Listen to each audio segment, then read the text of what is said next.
మా మామ కెళ్ళి నడిపించుక ఓట్స్ పెట్టిన చూడు గనేయ్య ఒకటే ఊరు అయితే అత్త తయారైంది నేను తయారైనా ఇప్పుడు మీరు ఇద్దరు వచ్చినట్టుగా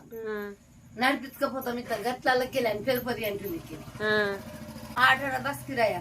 ఆటనా ఆటన ఎక్కి దిగేదానికి నడుచుకుంటూ వచ్చిర్రా నడిపించాను కాకుల గట్ట అంటాం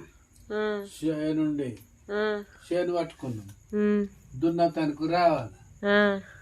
మీరు సరా నెలలే అందరూ నడుచుకుంటూ వేసినాం పెరుపతి గంట దాకా చేనుల దాకా నడిపిస్తామంటే మేడిపల్లి కాడ సుఖదారం చేయండి అంటారు ఆయనతో మేము ఒకడికి బస్ వచ్చింది మేము బస్ ఎక్కినాం మేడిపల్లి కాడ దీని అన్నావు కదా ఇది లేకుండేనా బస్సు అప్పుడు లేదు అప్పుడు కంచెలతో లేదా లేదు మేడిపల్లి అవతల మేము కావాలి మరి